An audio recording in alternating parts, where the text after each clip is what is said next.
To yau ma na zo muku da wani abu mai mahimmanci da za ku iya ceton rayuwarku ko rayuwar waɗansu da shi.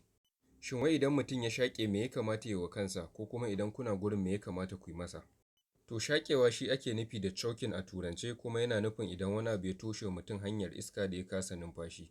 Wannan abu emergency ne da idan ba a yi wani abu mutum zai iya rasa ransa. To abubuwan da za su sa a gane mutum ya shaƙe sun haɗa da za a ga hankalin mutum ya tashi sosai kuma za a ga mutum ya ɗora hannunsa guda ɗaya ko guda biyu akan wuyansa.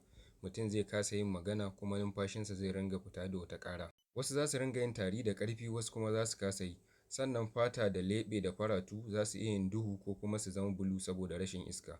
Wasu kuma suna fita daga hayyacinsu ne duka.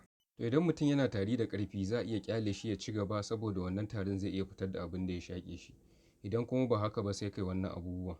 To abin da za ka fara yi shine za ka koma daga gefen mutum kuma ka sunkuyar da shi fuskar shi ta kalli ƙasa. Sai ka sa hannunka guda ɗaya kai supporting ƙirjinsa. Sai ka yi amfani da nan ɗin hannunka sai ka ringa dukan tsakanin kafaɗunsa guda biyu. Kai ringa yin haka har sau 5. Wannan har ƙananan yara haka ake musu, but still idan aka yi hakan abin bai fita ba sai mutum ya dawo ya Heimlich maneuver. Shi kuma ya ake yin sa? Heimlich maneuver shine za ka dawo daga bayan mutum, za ka sako hannunka guda biyu, ka saka su a ƙasan ƙirjin mutum. Za ka dunƙule hannu ɗaya, ɗayan kuma za ka riƙo wanda ka dunƙule da shi. Sai ka ringa danno cikin mutum baya kuma ya ringa kallon sama. Wannan za ka ringa yi da sauri. Idan kuma yaro ne za ka ringa bi a hankali don kar ka ɓallo wani ruwan. Za ka ringa yin hakan ne kamar kana so ka ɗaga mutum sama. To idan mace tana da ciki ko kuma mutum yana da ƙiba sosai hannunka ba zai iya zagayawa ba ya za kai. To irin waɗannan za ka kwantar da su ne sai ka ringa danna hannunka a daidai ƙasan ƙirjinsu. Za ka ringa yin hakan ne da ƙarfi kuma da sauri. To idan jariri ne hakan ya faru da shi to za ka ɗora shi akan hannunka kai supporting ɗin kan shi. Sai ka yi amfani da wannan hannun sai ka ringa dukan bayansa har sau 5. Idan hakan bai yi ba sai ka juyo shi sai ka yi amfani da 'yan yatsu guda biyu sai ka ringa danna ƙirjinsa.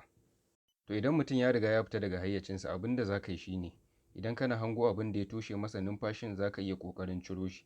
Idan kuma ba ka ganinsa to kar kai ƙoƙarin haka don za ka iya ƙara danna shi ciki. Bayan haka sai ka fara yin CPR.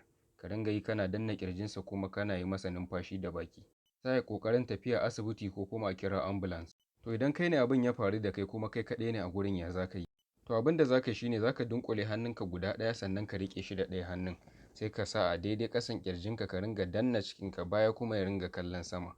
Idan hakan bai maka ba za ka samu kujera sai ka sa ƙasan ƙirjinka a bayan kujeran. Sai ka ringa dannawa da ƙarfi. Idan still hakan bai yi ba kuma babu wanda zai kawo maka taimako sai ka fara shahada saboda tsaro.